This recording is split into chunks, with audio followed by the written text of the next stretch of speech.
Waalaikumsalam warahmatullahi wabarakatuh. Innal hamdalillah nahmaduhu wa nasta'inuhu wa nastaghfiruh wa na'udzu billahi min shururi anfusina wa min sayyiati a'malina may yahdihillahu fala mudilla lahu wa may yudlilhu fala hadiya lahu. Asyhadu an la ilaha illallah wahdahu la syarika lahu wa asyhadu anna Muhammadan abduhu wa rasuluh la nabiyya ba'dah. Puji syukur kehadirat Allah Subhanahu wa taala yang telah memberikan rahmat dan juga nikmat sehat kepada kita semua sehingga kita dapat bertemu dalam kajian mata hati pada sore hari ini. Sebelum kajian ini dimulai, marilah kita buka kajian pada sore hari ini dengan bacaan basmalah bersama-sama. Bismillahirrahmanirrahim. Tidak terasa Ustazah, kajian sore hari ini sudah episode kelima. Kemarin libur ya karena ada keperluan. Kemarin libur dan semoga kajian mata hati ini bisa dilanjutkan pada episode selanjutnya. Amin amin ya Allah. Judul kajian sore hari ini yang akan disampaikan oleh Ustazah Eva adalah Secepat Buruk. Bagi para jamaah yang selama berjalannya kajian ingin bertanya, silahkan tuliskan di kolom komentar. Kemudian nanti akan kami bahas pada saat sesi tanya jawab. Langsung saja Ustazah, barangkali para jamaah sudah tidak sabar menyimak kajian dari Ustazah Eva. Kepada Ustazah Eva, kami persilahkan. Baik. Bismillahirrahmanirrahim. Yang saya sayangi adik saya Mbak Isma ini yang setia menemani, sahabat lazismu dimanapun berada yang tidak bisa kami sebutkan satu persatu. Assalamualaikum warahmatullahi wabarakatuh. Alhamdulillahirabbil alamin. Alhamdulillahilladzi la ya'til hasanata illa minhu. Asyhadu an la ilaha illallah wa asyhadu anna Muhammadan abduhu wa rasuluh. Allahumma salli ala Muhammad wa ali Muhammad kama sallaita ala Ibrahim wa ali Ibrahim innaka Hamidum Majid. Alhamdulillahirabbil alamin. Tidak ada ucapan yang pantas keluar dari lisan kita kecuali ucapan syukur. Hari ini kita semuanya masih diberi nikmat untuk duduk sejenak, atau mungkin yang sedang ada di perjalanan, atau mungkin yang sedang menyimak di mana Allahu Akbar, sejenak untuk menuntut ilmu, mencari ridha Allah. Seorang sahabat mengatakan, seandainya tidak ada surat lain di dalam Al-Quran, cukuplah surat Wal Asri itu menjadi modal kita di dalam kehidupan. Mengapa demikian? Allahu Akbar. Isinya diantaranya, innal insana lafi khusrin illal ladzina amanu wa amilus shalihat wa tawasaw bil haqqi wa tawasaw bis sabr. Maka seorang ahli hikmah berkata, sejelek-jeleknya kita hari ini, seburuk-buruknya, pokoknya senakal-nakalnya, sekurang-kurang ajarnya, kalau hari ini kita masih mau mendengarkan nasihat, insya Allah ada peluang kebaikan untuk kita semuanya. Namun sebaik-baik kita hari ini, mungkin rajin ibadah, mungkin puasanya juara satu, mungkin sholawatnya, mungkin sedekahnya, mungkin apanya, semuanya yang terbaik. Kalau kita tidak mau mendengar nasihat, kata beliau ahli hikmah, itulah awal kehancuran kita. Maka saudaraku sekalian yang dirahmati oleh Allah, seorang penasehat pun membutuhkan nasihat. Maka mari kita niatkan lillah, sore hari ini kita akan saling menasehati dalam kebaikan dan kesabaran. Semoga Allah ridha terhadap apa yang kita upayakan sehingga kita menjadi orang-orang yang dicintai oleh Allah. Shalawat serta salam semoga senantiasa terlimpah kepada manusia yang tidak ada bandingnya di muka bumi ini. Allahu Akbar. Manusia yang mendapatkan wahyu dalam keadaan beliau ummi. Para orientalis ini menjadikan ummi atau buta hurufnya, nggak bisa bacanya Rasul ini dijadikan olok-olokan. Ada ahli sejarah yang mengatakan inilah Rasul. Ummi waktu itu bukanlah aib, karena memang milieu masyarakat Arab waktu itu bukan membaca, namun menghafal dan meriwayatkan kemudian menyampaikan kepada orang lain. Maka waktu itu betapa orang bertemu di pasar itu saling mengatakan syair dan seterusnya, modalnya adalah hafalan dan menyampaikan.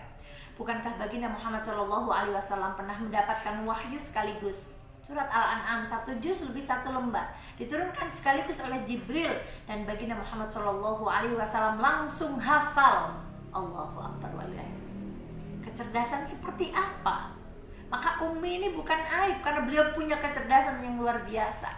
Kita mungkin hafal ada salahnya, tapi baginda Muhammad SAW setelah mendapatkan wahyu dari Jibril, disampaikan kepada para sahabat, ditulis oleh para sahabat, dan tidak ada kesalahan satupun, terjaga dari kesalahan.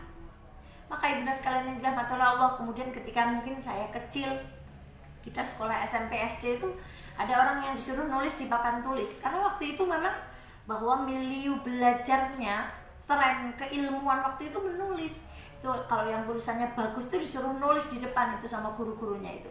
Nanti kalau dia udah selesai dia nyontek, maksudnya nyontoh tulisannya. Namun itu tidak kita dapati lagi pada hari ini. Orang mencari referensi lewat Google, lewat YouTube, lewat rekaman dan seterusnya. Maka saudaraku sekalian yang dirahmati Allah, itulah Nabi kita Muhammad SAW yang kita berharap mendapatkan syafaatnya manusia yang tidak ada pembandingnya di muka bumi ini, yang tidak ada bandingannya dalam keutamaan akhlak, keutamaan ilmu dan seterusnya. Maka saudaraku sekalian yang dirahmati Allah, semoga kita semuanya kelak menjadi umat yang mendapatkan syafaat baginda Muhammad sallallahu alaihi wasallam. Saudaraku, sahabat kajian Mata Hati Lazismu yang dirahmati oleh Allah, hari ini judul kajian kita itu adalah secepat buruk. Allahu Akbar. Ketika ditanya kendaraan seperti apa sih buruk itu? Apakah Rasulullah Shallallahu Alaihi Wasallam itu Isra Mi'raj itu ruhnya saja atau jasadnya? Ternyata ada buruk, dan buruk itu menunjukkan alat. Kalau ada alat berarti ada manusianya. Kalau ruhnya saja Rasulullah tinggal naik saja ke atas. Tapi karena Allah menyiapkan buruk, itu menunjukkan dalil bahwa Rasulullah Shallallahu Alaihi Wasallam pergi di Isra Mi'rajkan ruhian wa jasadan. Maka saudaraku sekalian yang dirahmati oleh Allah, buruk dalam surat Al-Baqarah, mereka pendengaran mereka tuh hampir, penglihatan mereka tuh hampir tersambar barq. Jadi kilatan, yang kilat plus gitu, itu namanya barq. Ketika menjadi alat, maka berubah namanya menjadi buraqun. Maka inilah kendaraan yang ciri-cirinya di atasnya khimar, di bawahnya bighal. Lebih kecil di bawah kuda, namun lebih besar di antara khimar. Dalam saya sebenarnya benda ngajian. Itulah buraq. Itulah kendaraan yang sejauh mata memandang, maka begitu kita memandang tujuannya, maka sampai situ. Allahu Akbar walillahilhamd. Inilah kendaraan yang dikendarai oleh baginda Muhammad sallallahu alaihi wasallam dari Masjidil Haram ke Masjidil Aqsa, yang kata orang Quraisy kalau perjalanan normal kita butuh waktu 3 bulan, 2 bulan, 15-50 kilometer. Tapi buraq hanya cukup dengan mata memandang. Masya Allah, maka ini kecepatan yang luar biasa. Seorang penulis menarik sekali ini. Masya Allah. Dia mengatakan buraq ini, kecepatan ini belum terpecahkan. Maka ini adalah tantangan untuk kita semuanya, untuk umat Islam, untuk generasi muda. Allahu Akbar. Kalau kita saja enggan mempelajari sejarah Isra Mi'raj, bagaimana mungkin kita akan memecahkan misteri kecepatan kendaraan buraq? Betapa rendahnya hari ini minat kita membaca. Kalau baca saja malas, bagaimana mau berpikir? Kalau baca saja malas, bagaimana kita mau berpikir? Memecahkan misteri kecepatan kendaraan yang bernama buraq yang disiapkan oleh Allah untuk baginda Muhammad SAW. Maka sebelum kita mulai kajian, wahai saudaraku sekalian yang dirahmati oleh Allah, mari kita kembali kepada wahyu yang pertama diturunkan oleh Allah. Iqra, bacalah. Jangan sampai ada ucapan yang orang Yahudi itu menulis rahasia-rahasianya, ketika ditegur, jangan ditulis, nanti orang Islam tahu. Apa jawaban mereka? Paling orang Islam gak akan baca. Ini Allahu Akbar. Maka semoga kita menjadi orang-orang yang dimudahkan untuk membaca dan dimudahkan untuk menelaah, sehingga kita mendapatkan ilmu yang bermanfaat. Anak solihah duduk yang manis, duduk yang baik. Saudaraku sekalian yang dirahmati oleh Allah, kenapa kita harus mengetahui Isra Mi'raj? Kenapa kita harus berpikir tentang buraq? Kenapa kita harus berpikir tentang bagaimana Rasulullah SAW diperjalankan dari Makkah menuju Masjidil Aqsa, dari Masjidil Aqsa ke Sidratul Muntaha? Saudaraku sekalian yang dirahmati oleh Allah, yang pertama adalah orang yang mau belajar sejarah, orang yang mau membaca sirah, maka dia akan mempunyai referensi bersikap. Dia akan punya acuan untuk bagaimana bersikap. Allahu Akbar walillahilhamd. Maka ini dia, Masya Allah. Bukankah kita ingat betul bagaimana Nabi Yusuf alaihi salam ditinggalkan dan diganggu, dibenci oleh kakak-kakaknya? Kita bisa mencontoh, oh berarti kalau hari ini kita dimusuhi oleh saudara atau tetangga, rujukan sikap kita adalah apa yang pernah dilakukan oleh baginda Yusuf alaihi salam. Dan Nabi Yusuf pernah dimasukkan ke dalam sumur. Maka kalau hari ini Allah menguji kita dengan satu ujian, maka referensi kita adalah bagaimana Nabi Yusuf tawakalnya ketika dimasukkan oleh Allah ke dalam sumur. Ketika Nabi Yusuf kemudian dijual menjadi budak, mungkin kita dihina hari ini dengan hinaan yang luar biasa. Referensi kita, Nabi Yusuf pernah mendapatkan hinaan yang sama. Ada referensi lagi ketika Nabi Yusuf digoda oleh seorang perempuan. Itu menjadi referensi untuk kita hari ini. Bagaimana kita menjadi orang yang mampu menjaga pergaulan. Dan ketika baginda Yusuf dimasukkan oleh Allah ke dalam penjara, hari ini mungkin kita ditahan, dikungkung. Kita punya acuan di dalam bersikap. Bagaimana sikap Nabi Yusuf sepanjang Nabi Yusuf berada di dalam penjara. Allahu Akbar walillahilhamd. Lagi, ketika Maryam diuji, bukankah Maryam disuruh diam? Ketika Nabi Zakaria diberikan anak Yahya, Nabi Zakaria, bagaimana engkau berpuasa? Maka referensi sikap, ada kalanya ketika terjadi sesuatu pada diri kita, kita tidak perlu menjelaskan semuanya kepada orang lain, namun kita cukup diam. Ada banyak referensi. Nabi Yunus, la ilaha illa anta subhanaka inni kuntu minadh dhalimin. Maka saudaraku sekalian yang dirahmati oleh Allah, dengan kita mempelajari Buraq, dengan kita mempelajari Isra Mi'raj, kita punya referensi sikap. Lihat ayo, bagaimana sebelum Rasulullah SAW di Isra Mi'rajkan oleh Allah. Setelah beliau kehilangan pamannya, kehilangan istrinya, lalu beliau ingin mencari ketenangan, lantas beliau pergi ke kota Taif. Berharap ketika ke kota Taif, orang-orang Taif akan beriman kepada baginda Muhammad SAW. Namun apa yang terjadi? Kehilangan paman yang paling mencintai, kehilangan istri yang paling mendukung. Beliau mencari pembelaan, berharap mendapatkan pembelaan dari penduduk Taif. Ternyata apa yang dilakukan penduduk Taif? Justru penduduk Taif mengusir baginda Muhammad SAW dan melempari batu.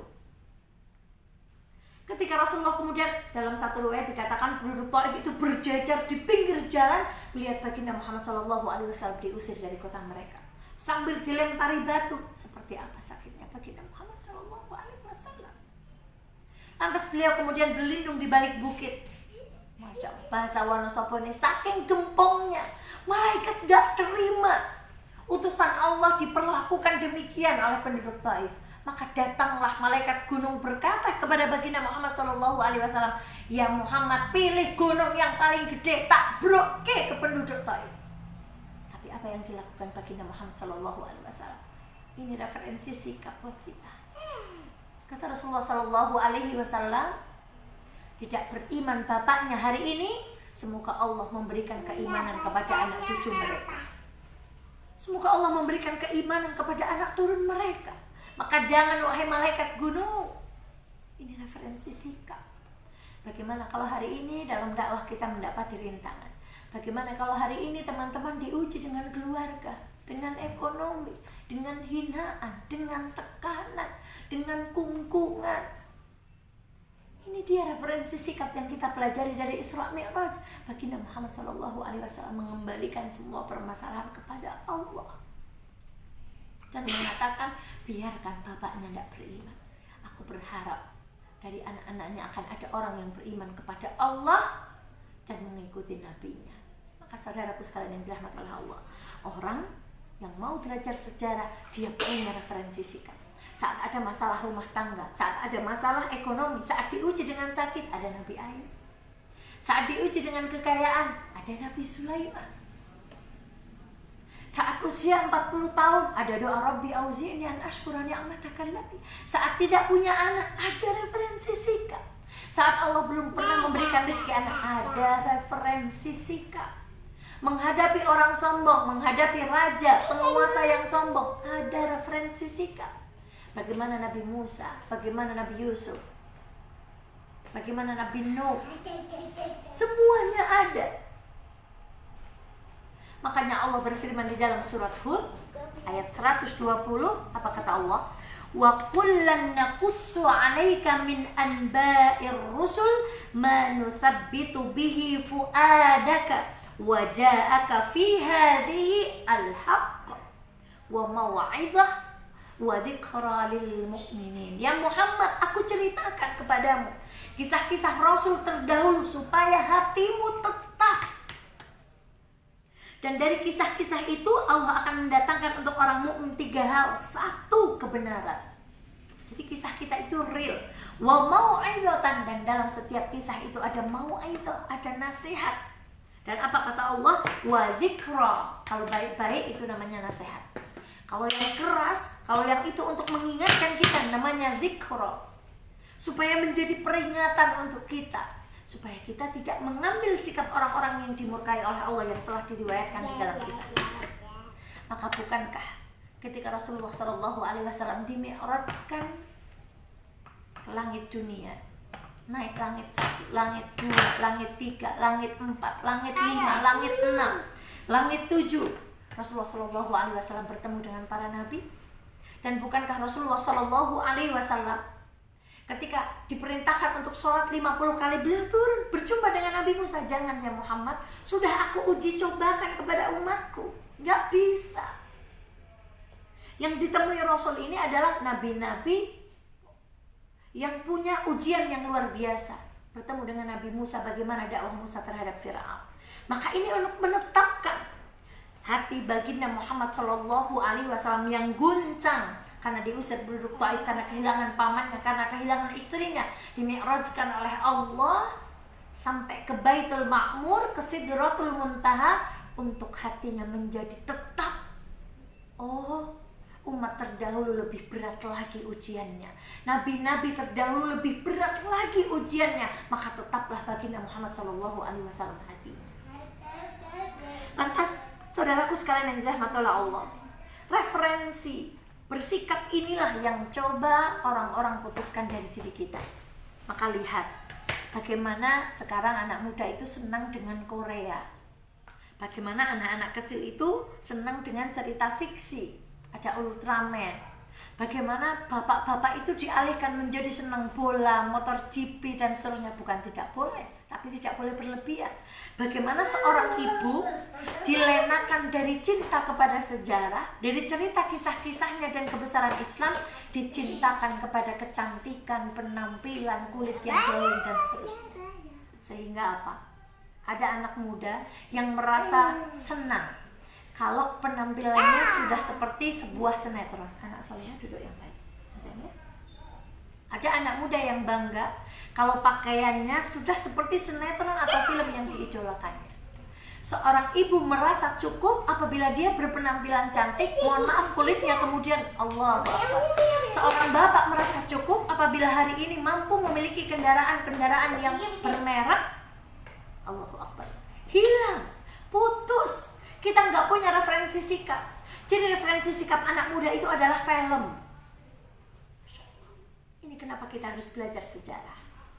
Dan kenapa juga kita harus belajar sejarah? Ingat Muhammad Al-Fatih menaklukkan Konstantinopel dalam usia 21 tahun. Kenapa bisa? Anak 21 tahun bisa apa? Tapi karena ternyata beliau itu hobi membaca sejarah. Dia tahu bagaimana pendahulunya, sayang solihah, pendahulunya itu mencoba menaklukkan Konstantinopel. Maka dia ambil pelajaran. Maka sejarah itu membuat kita itu pengen jadi apa. Maka karena mempelajari sejarah, Muhammad Al-Fatih ingin menjadi yang diucapkan baginda Muhammad SAW, wala ni'mal amiru amirah, wala ni'mal jais dzalikal jais. Sebaik-baik pemimpinku Pemimpin dari umatku adalah pemimpin yang menaklukkan Konstantinopel, dan sebaik-baik tentaranya adalah tentara yang menaklukkan Konstantinopel. Maka kalau kita mau belajar sejarah, cita-cita kita itu tinggi. Muhammad Al-Fatih 21 tahun, aku pengen seperti yang disabdakan Nabi. Aku pengen menjadi penakluk Roma. Bukan cukup sampai di situ. Maka kuat-kuat orang yang melek sejarah itu, Masya Allah, kuatnya Nabi Yunus, kuatnya Nabi Ibrahim, Rabbana taqabbal minna innaka antas samiul alim. Kuatnya pasukan Al-Fatih, saudaraku lihat betapa mereka cintanya kepada sejarah, ingin menjadi pasukan terbaik. Suatu hari Muhammad Al-Fatih berkata kepada seluruh bala tentaranya, wahai tentaraku, siapa di antara kalian semua yang pernah meninggalkan sholat 5 waktu? Tidak ada satupun orang yang berdiri. Atau tidak, silahkan duduk yang pernah meninggalkan sholat. Nggak ada yang duduk. Muhammad Al-Fatih berkata lagi, siapa di antara tentaraku, wahai tentaraku, siapa di antara kalian yang meninggalkan sholat rawatib? Ada beberapa yang duduk, tapi banyak yang nggak duduk. Dan ketika Muhammad Al-Fatih bertanya lagi, siapa di antara kalian yang tidak pernah meninggalkan sholat tahajud? Semua tentaranya duduk, tersisa Muhammad Al-Fatih. Mengapa? Karena Muhammad Al-Fatih punya keinginan yang kuat untuk menjadi sebaik-baik pemimpin yang dikabarkan baginda Muhammad SAW. Maka saudaraku, ini dia cita-cita. Maka lihatlah apa yang terjadi setelah Isra Mi'raj. Rasulullah SAW tidak lama setelah itu terjadilah peristiwa hijrah. Ada loncatan dalam dakwah yang luar biasa. Setelah Rasulullah SAW belajar dari para nabi dari langit pertama sampai ke langit ke-7. Maka itu kita, kalau kita mau belajar sejarah, mau mendalami Isra Mi'raj dengan bacaan yang amat dalam, Allahu Akbar, betapa kita belum mampu melompat jauh di dalam kebaikan-kebaikan. Maka saudaraku sekalian yang dirahmati oleh Allah, itu diantaranya. Dan seperti ini hak. Cerita Isra Mi'raj itu bukan cerita fiksi. Ini hak, kata Allah di dalam surat Hud ayat 120. Yang akan aku ceritakan adalah cerita yang hak kok. Wa mau'izah, dan di dalam setiap kisah itu ada mau'izah wa dzikra. Sekarang kita melihat apa itu dzikra. Alam tara kaifa fa'ala rabbuka bi ashabil fil. Ingat cerita Raja Abraha. Raja Abraha yang ingin mengalihkan perhatian penduduk dari Ka'bah menuju kerajaan yang ia bangun, menuju bangunan yang dia bangun. Ini Abraha. Dia bangun pengaruh, ayo ke tempatku aja. Bangunannya lebih keren. Dikatakan dalam sejarah, saking tingginya bangunan yang dibangun Abraha, kalau ada orang menoleh begini, pecinya itu jatuh, sorbannya itu jatuh. Saking tingginya dan saking bagusnya. Tapi apakah yang demikian mampu mengalihkan perhatian orang dari Makkah, dari Ka'bah? Tidak. Abraha mencoba menyebarkan isu, mencoba menyebarkan pengaruh. Ternyata nggak mempan. Lantas apa yang dilakukan Abraha? Menyerang secara fisik. Maka saudaraku, ini peringatan buat kita. Hari ini betapa banyak orang yang ingin memadamkan api agama Allah. Yuriduna liyutfi'u nurallah. Mereka ingin memadamkan api Allah, tetapi Allah mutimma nurihi walau karihal. Tetapi Allah Maha menyempurnakan cahayanya.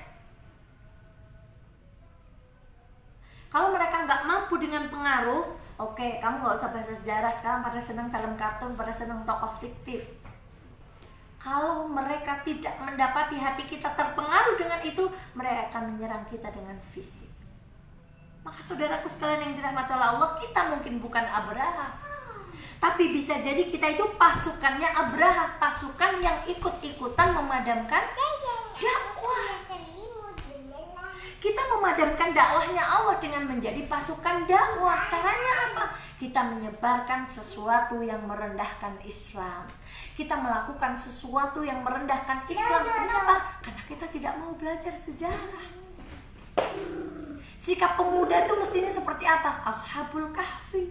Tapi bagaimana pemuda sekarang? Itu sikap pemuda. Sikap perempuan itu seperti apa? Seperti Maryam, sampai dicap kesuciannya dari langit. Tapi apa yang terjadi pada gadis-gadis muslimah hari ini?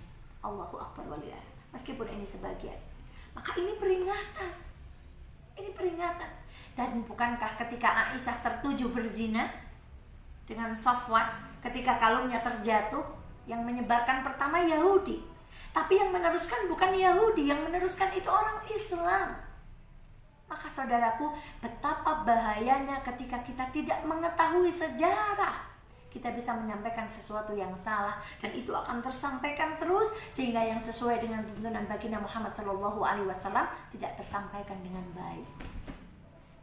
Saudaraku yang dirahmati oleh Allah, Al-Isra, perjalanan dari Mekah ke Masjidil Aqsa. Selanjutnya, dari Buraq kita belajar bagaimana kita harus cepat berbuat baik, cepat menganalisa, cepat senang baca, jangan kalah. Kita cepat inovasinya dalam berbuat baik. Kemudian dari Isra Mi'raj, betapa pentingnya kita belajar sejarah, karena dengan belajar sejarah kita punya referensi sikap. Dan dari sejarah itu kita tahu mana yang menjadi teladan, mana yang menjadi peringatan, mana kebenaran. Dan ayo kita kembali kepada Isra Mi'raj. Subhanalladzi asra bi'abdihi lailan minal masjidil haram ilal masjidil aqsa. Saudaraku, garis bawahi, perjalanan ini adalah perjalanan dari masjid ke masjid. Maka semangat Isra Mi'raj selanjutnya adalah ayo kembali kita hidupkan masjid. Rindu luar biasa kepada masjid tempat kami bermajlis setiap hari Sabtu. Kerinduan yang luar biasa. Karena Isra Mi'raj itu bukan perjalanan dari kota ke kota saja, tapi ini tentang perjalanan dari Masjidil Haram ilal Masjidil Aqsa. Orang kalau berjalannya sudah dari masjid ke masjid, dimi'rajkan oleh Allah dari Masjidil Aqsa ke Sidratul Muntaha. Maka pemuda yang kerjaannya, yang hobinya, yang senangnya masjid, kajian, ustadz ini, ustadzah itu terus, hatinya akan selalu terpaut kepada Allah. Mengembalikan ini bagaimana? Beberapa waktu yang lalu kami tulis reminder, saudaraku sekalian yang dirahmati oleh Allah, ayo buat orang itu senang ke masjid. Ada seorang pemuda, dia baru hijrah pergi ke masjid. Karena baru pergi ke masjid, dia nggak pengalaman. HP-nya nyala, bunyi keras. Maka ketika HP itu selesai sholat, dia nggak matikan karena dia belum tahu kalau HP-nya nyala. Ketika sholat, daripada mengganggu, matikan. Dia hidup terus sampai akhir sholat. Ketika selesai sholat, dia ditegur dengan keras oleh salah seorang jamaah. Dia malu. Maka dia memutuskan, ya Allah, aku malu ditegur di depan semua orang. Dia memutuskan untuk tidak pergi ke masjid lagi. Lalu dia kembali kepada kebiasaannya. Pergi kemana? Ke tempat hiburan. Pergi dia ke tempat hiburan, numpahin minuman. Ketika dia menumpahkan minuman setengah mabuk, si barista mengganti minuman yang tumpah itu dengan ramah. Tenang guys gitu, apa tenang bro gitu. Diganti dengan, kemudian dia terkesan. Maka karena kesannya itu, udahlah, aku kembali lagi kepada kebiasaan lamaku. Maka saudaraku sekalian yang dirahmati oleh Allah, apa pelajarannya? Dari sejarah. Bagaimana baginda Muhammad SAW bersikap baik dengan orang-orang yang baru mengenal Islam. Ini modal dakwah kita. Maka ayo, Isra Mi'raj itu adalah semangat kembali ke masjid. Maka kita doakan para pemimpin kita, Bu, kalau ustazah yang nyuruh, kalau ustadz yang nyuruh hanya semusola, selanggar kecil.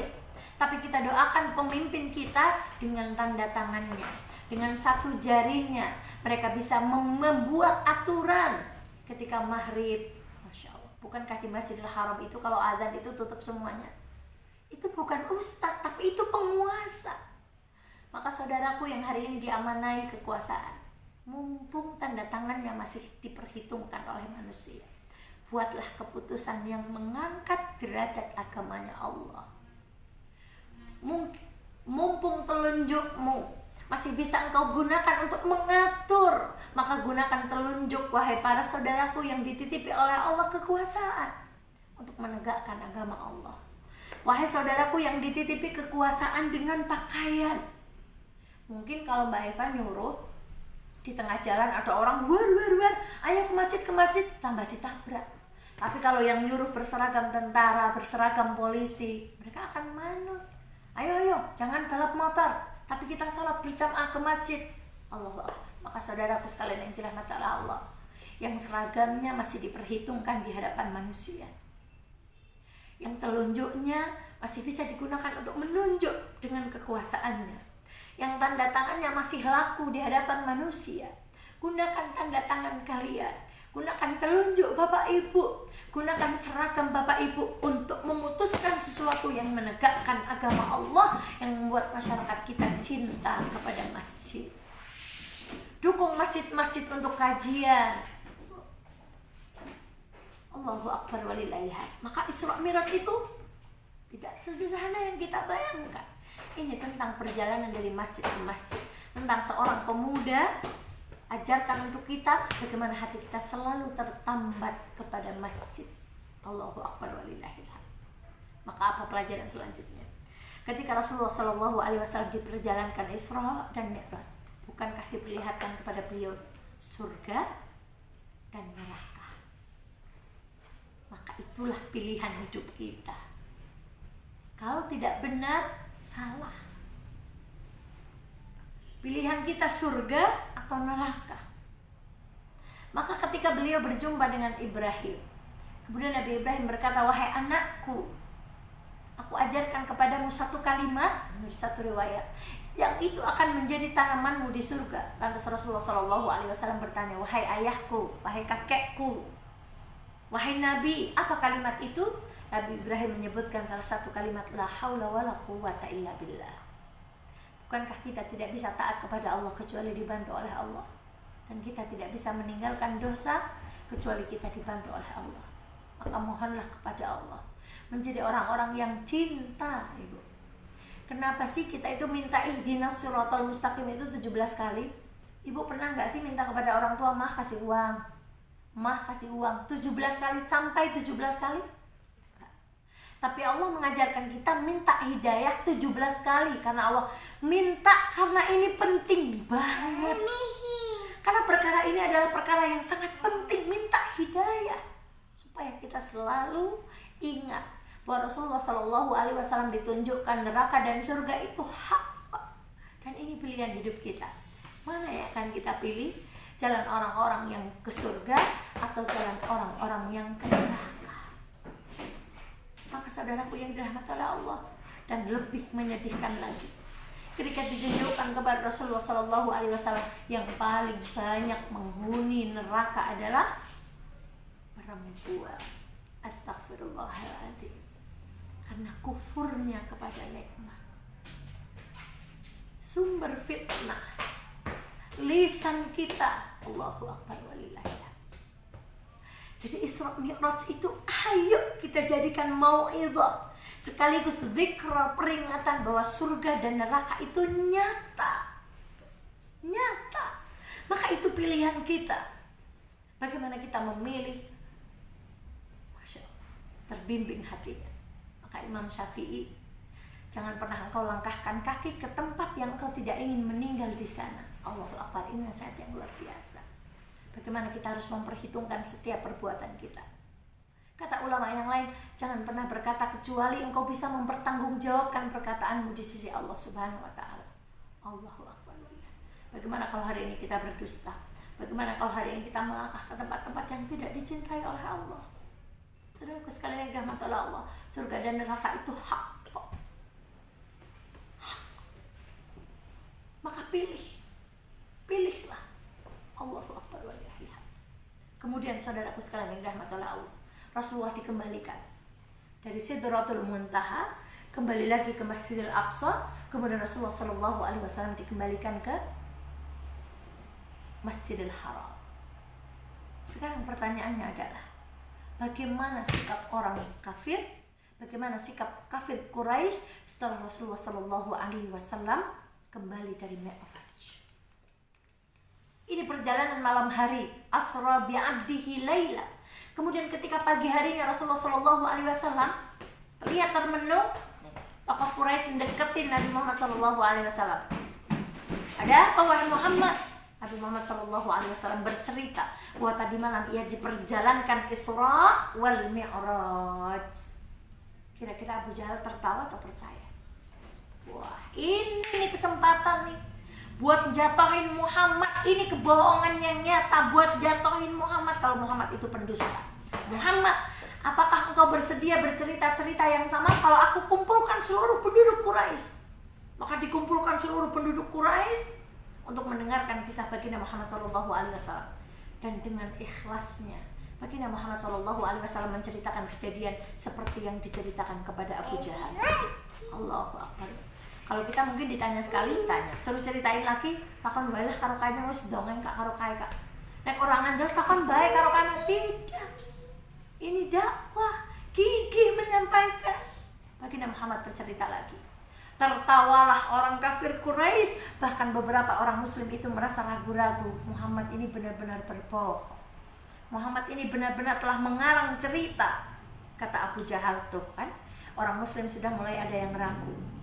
Orang kafir semakin dengan kekafirannya. Maka kata Abu Jahal, kesempatan nih, tinggal satu orang lagi. Kalau orang ini berkata Muhammad pembohong, maka orang se-Mekah akan mengatakan Muhammad pembohong. Siapa yang dicari? Abu Bakar As-Siddiq. Datang Abu Jahal kepada Abu Bakar As-Siddiq. Hai, sahabatmu ngibul tuh di sana, di Jabal Qubais, bercerita bahwa tadi malam dia di Isra Mi'rajkan, kembalikan lagi ke Masjidil Haram. Abu Bakar datang ke Jabal Qubais dan berkata, aku membenarkan apa yang dikatakan Muhammad. Bahkan seandainya Muhammad berkata di belakang gunung ini ada pasukan yang akan menyerang dan itu tidak terjadi, kata Abu Bakar, aku akan tetap percaya kepada baginda Muhammad SAW. Itulah kenapa Abu Bakar dinamakan As-Siddiq.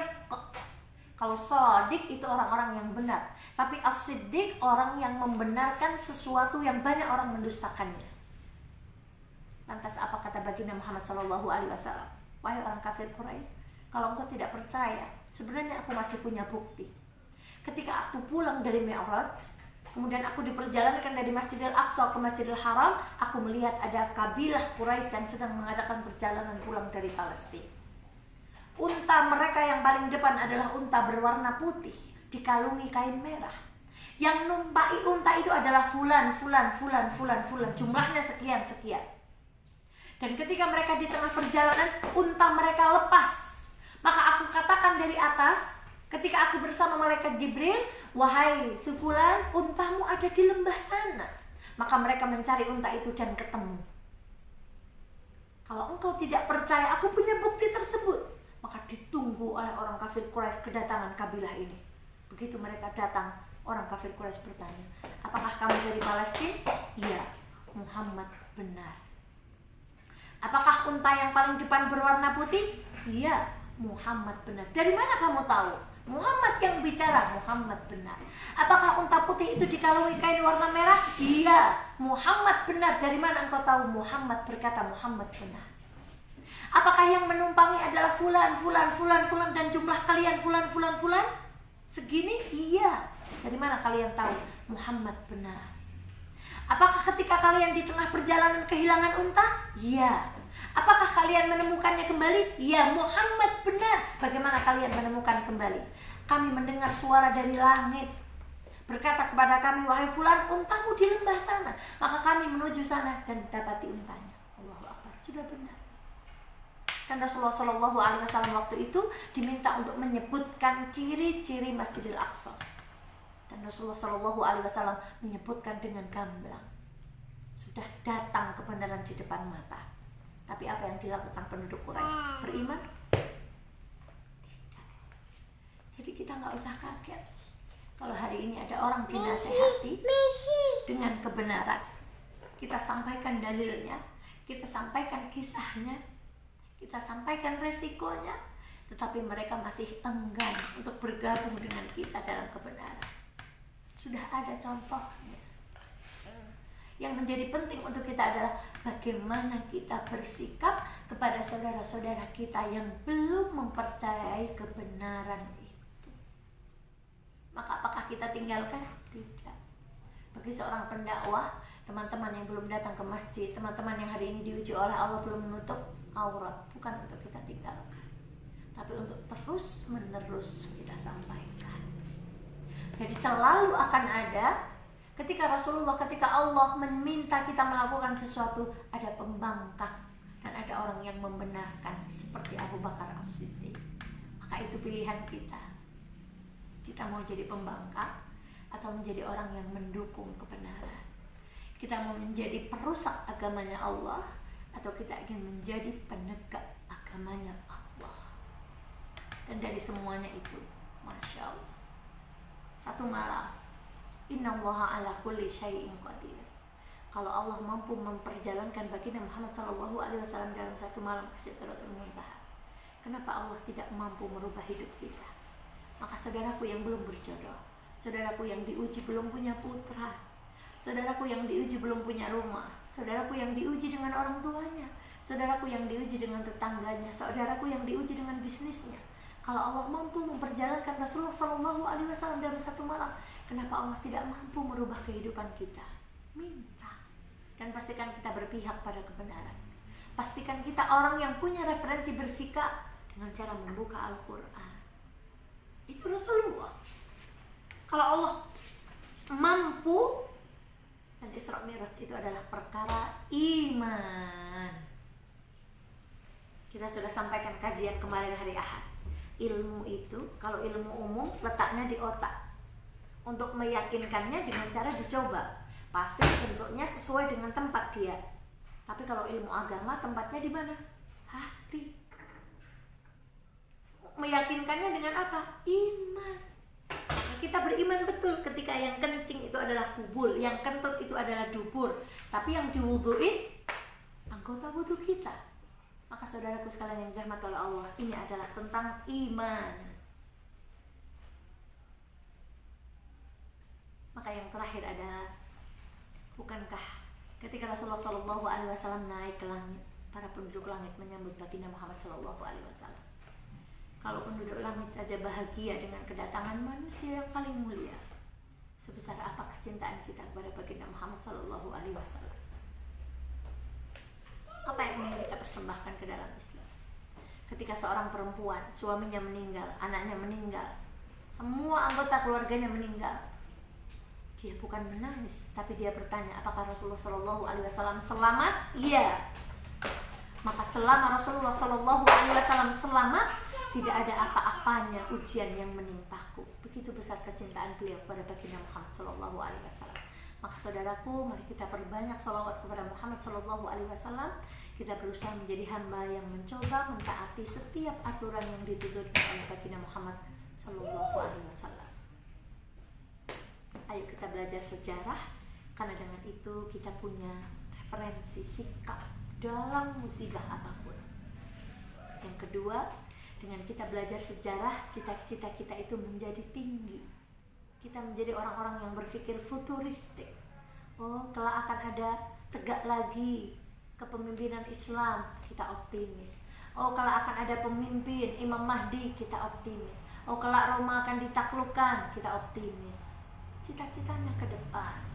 Dan saudaraku, Isra Mi'raj adalah tentang bagaimana kita kembali menghidupkan masjid. Semoga Allah mengangkat wabah ini dan kita bisa kembali meramaikan masjid, memakmurkan masjid di bulan-bulan mulia yang akan datang segera bulan Ramadan. Maka saudaraku sekalian yang dirahmati Allah, secepat pura, cepatlah berbuat baik. Pastikan kita berpihak pada kebaikan. Pastikan kita menjadi penegak. Kalau hari ini kita dititipi kekuasaan, pastikan tanda tangan kita, telunjuk kita, seragam kita adalah seragam, telunjuk, dan tanda tangan yang membantu tegaknya agama Allah.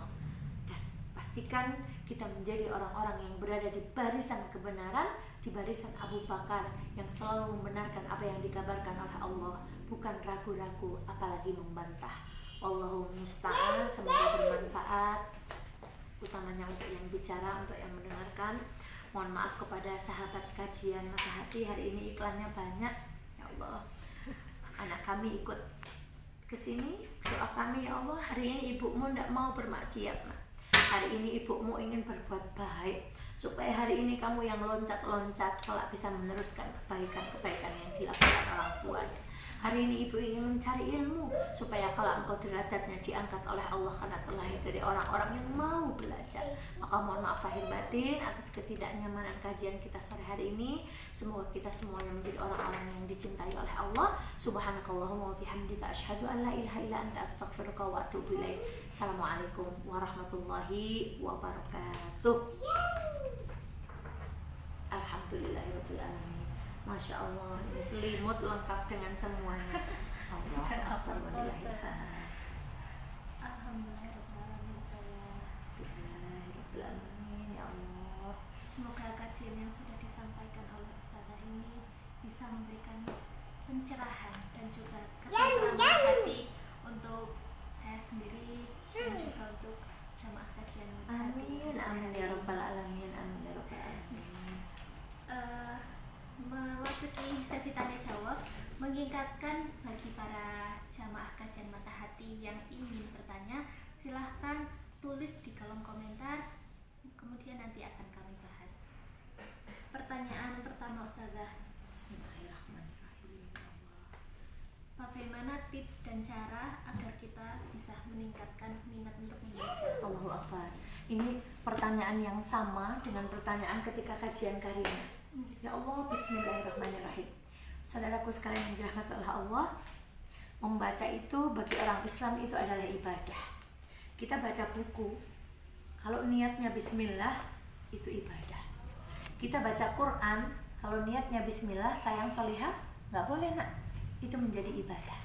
Dan ternyata membaca itu bisa menjadi doa. Saya ingat betul, ketika kami di pondok dulu, datang seorang guru ke pondok, Mbak Amira nggak boleh, duduk yang baik, ya, solihah duduk yang baik. Ketika ada seorang guru datang ke tempat kami, guru itu meminta kami menulis. Nah, di depan kalian sudah ibu bagikan peta dunia, Mbak Isma. Kemudian beliau berkata, anakku, kalau engkau melihat peta dunia, jangan hanya engkau memahami ini benua Eropa, ini benua Afrika, ini benua Australia, ini benua Asia. Tapi ketika engkau melihat satu kota yang engkau ingin menuju ke sana, sentuh peta itu dengan bacaan bismillah, tandai dengan tanda bintang atau tanda apa, kemudian berdoa kepada Allah, ya Allah, izinkan hamba untuk menghirup udara di kota ini. Jadi membaca itu doa, saudaraku. Bukan sesuatu yang sangat sepele, hanya membaca itu doa. Maka atas izin Allah, salah satu kota, hampir semua orang Islam kalau melihat peta pasti tertuju pada negara Saudi Arabia, ingin menunaikan haji.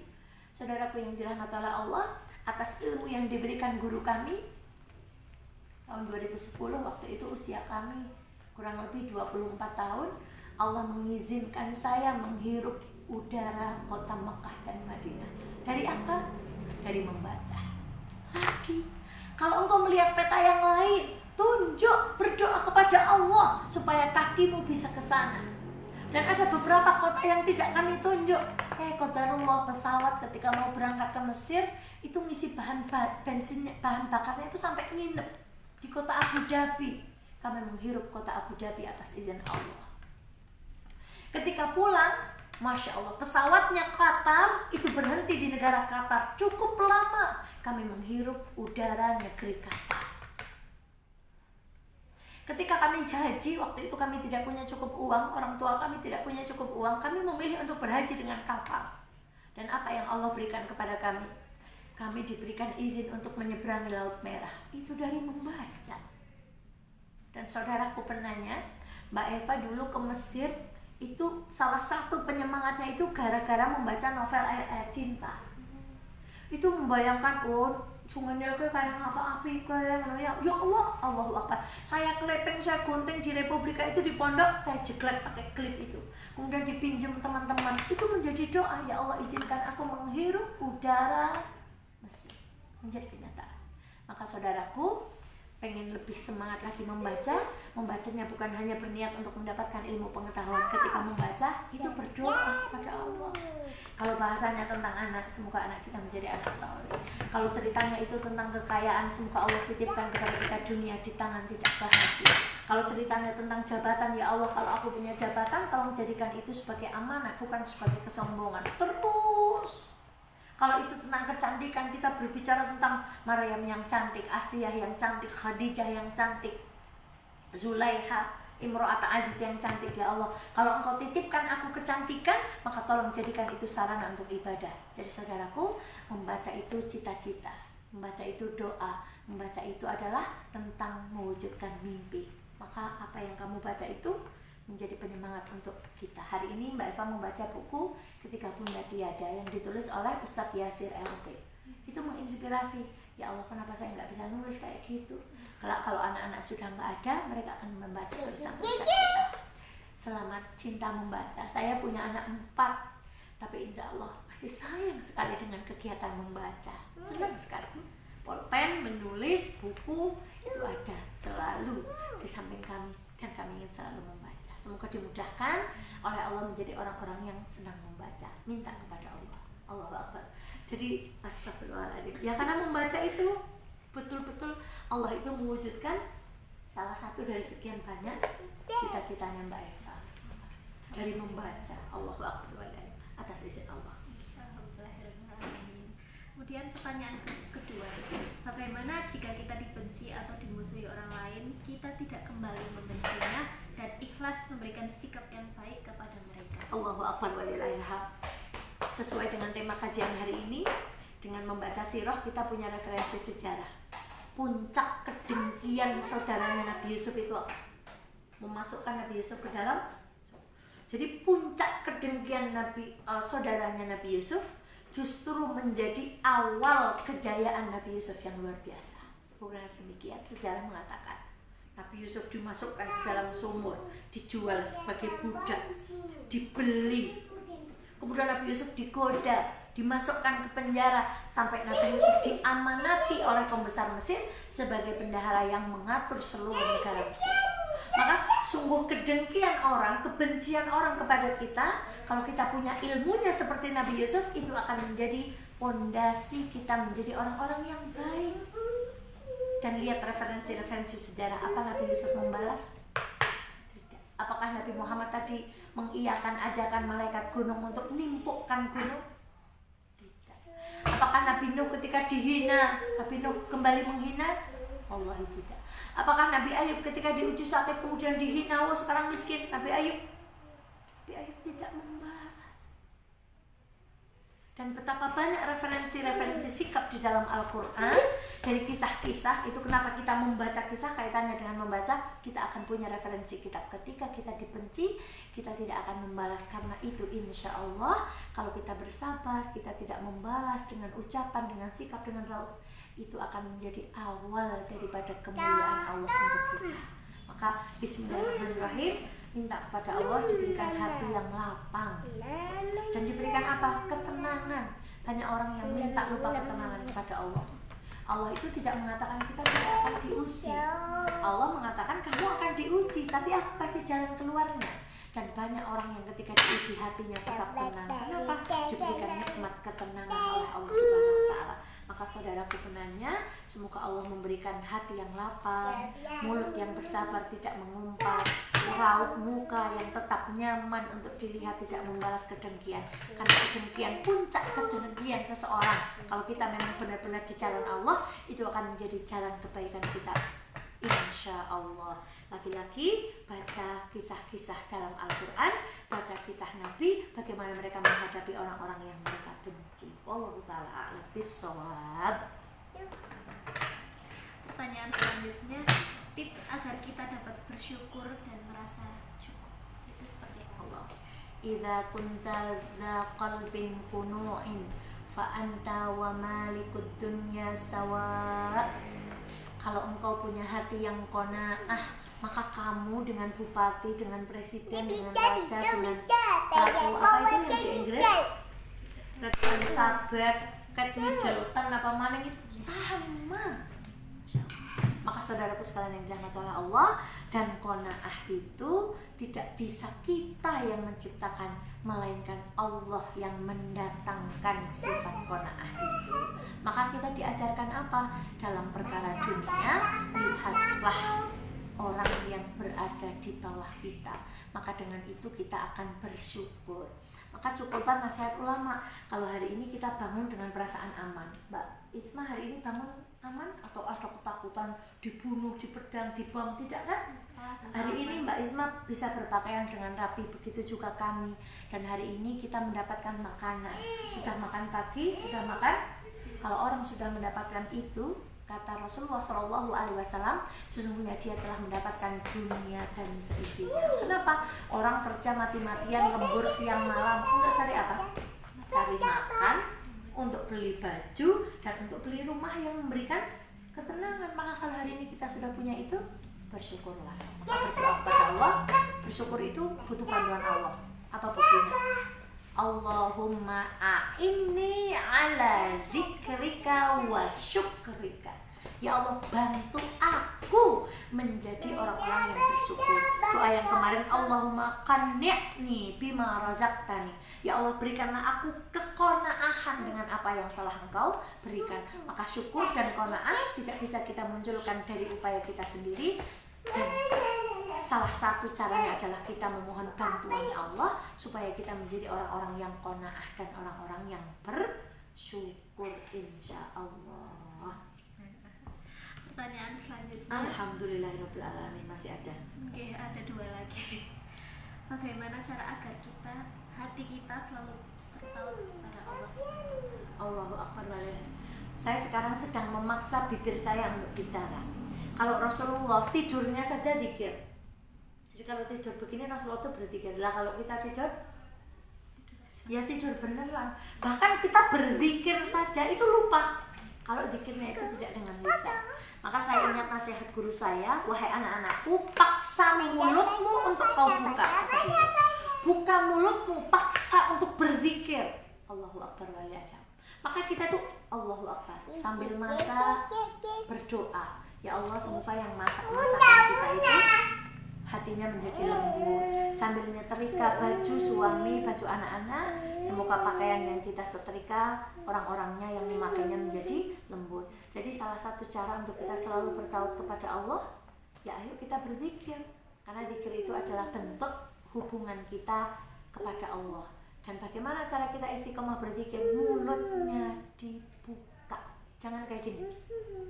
Nanti astagfirullahnya bablas, membayangkan sesuatu yang lain. Buka, astagfirullahaladzim. Naik kendaraan berzikir, masak berzikir, masya Allah. Ya itu tadi, Allahumma a'inni ala dzikrika. Menjadi orang yang selalu bertaut kepada Allah. Sebentar lagi ya, Nak. Pertanyaan terakhir. Hidayah itu bentuknya seperti apa saja? Allahu Akbar walillahillah. Hidayah itu kan ada bermacam-macam. Ada hidayatul akal, ada hidayah akal. Itu sudah membedakan kita dengan hewan. Kemudian ada hidayah ilmu. Sebentar, satu lagi Nak, satu lagi. Hidayah ilmu yang membedakan kita dengan orang-orang yang tidak punya ilmunya. Itu namanya hidayatul irsyad. Solehah, biar kelihatan itu. Ayo, assalamualaikum, ada siapa itu? Masya Allah. Kemudian ada hidayatul taufiq. Setelah diirsad, kita tahu ilmunya, kita tahu ilmu beribadah, kita akan diberi hidayah lagi, yaitu kekuatan untuk menjalankan apa yang sudah kita tahu. Jadi ada orang diberi hidayah akal, tapi tidak diberi hidayah ilmu. Punya akal tapi nggak punya ilmu. Sebentar. Ada orang diberi hidayah ilmu. Salihah sebentar. Subhanallah, ini gambar apa ya? Coba Bunda tolong bukain, ini baunya apa? Ada orang diberi hidayah ilmu tapi tidak diberi hidayah kekuatan untuk melaksanakan. Maka yang kita minta, kita sudah diberikan hidayah akal, ada hati, kita diberikan hidayah ilmu lewat kajian, kita minta lagi diberikan hidayah untuk melaksanakan. Dan saudaraku, ada hidayah sederhana yang Allah selalu tampakkan di hadapan kita. Ada orang mau ke masjid, kita tuh di rumah. Ini bukan kebetulan orang itu lewat di depan rumah, tapi Allah sengaja melewatkan orang mau ke masjid di depan rumah kita supaya hati kita mendapatkan hidayah. Gimana orang mau masjid nyontak milu mau masjid. Ada orang mau kajian, diampirkan sama Allah iklannya, kajian mata hati lazismu. Itu bukan semata-mata karena sekarang setiap kajian di share, itu bukan. Itu adalah bagian dari Allah ingin memberikan kita hidayah dengan cara yang lembut. Kita tujui anak kajian, jadi gak cukup pura hidayahnya itu. Maka saudaraku, bahkan ketika keburukan, ada orang mohon maaf pakai baju misalnya pendek yang pol ketatai lewat di depan kita, itu hidayah yang diberikan oleh Allah supaya hati kita berkata, astagfirullahaladzim, semoga anak turunku tidak seperti itu, dan alhamdulillah ya Allah hari ini masih Engkau jaga kami dari bermaksiat seperti itu. Lantas kita doakan orang yang berbuat maksiat itu supaya diberikan petunjuk kembali kepada jalan yang benar. Jadi banyak sekali hidayah yang diberikan Allah di sekitar kita dengan cara yang lembut, cuma kadang-kadang hati kita tidak sensitif untuk merasakan hidayah itu. Coba dicari di laci ya, coba dicari di laci. Alhamdulillah, semua pertanyaan sudah tersampaikan. Alhamdulillah. Mohon maaf ya Allah, si kecil luar biasa. Allahu akbar walillahilhamd. Mungkin ada satu kutipan yang saya ambil dari kajian sore hari Masya ini. Allah. Oh iya, baunya bagus sekali. Duduk. Tuh. Assalamualaikum. Kutipannya adalah, orang yang mau mempelajari sejarah, ia akan memiliki referensi sikap yang baik itu dalam menghadapi musibah, dan ia pasti akan memiliki cita-cita yang tinggi. Subhanallah. Alhamdulillah. Demikian kajian Mata Hati pada sore hari ini. Apabila ada kesalahan, baik itu disengaja maupun tidak disengaja, kami mohon maaf sebesar-besarnya. Untuk jamaah kajian Mata Hati yang ingin mengetahui kajian dari Lazismu Wonosobo, bisa follow Instagram Lazismu di akun @lazismu_wonosobo atau melalui Facebook Lazismu Wonosobo. Sekian dari kami. Jazakumullah khairan katsiran. Semoga kita dapat bertemu di kajian Mata Hati episode selanjutnya. Sekian. Wassalamualaikum warahmatullahi wabarakatuh. Waalaikumsalam warahmatullahi wabarakatuh. Alhamdulillahirabbil alamin. Allahu akbar walillahilhamd. Pinternya anak Bunda. Masya Allah.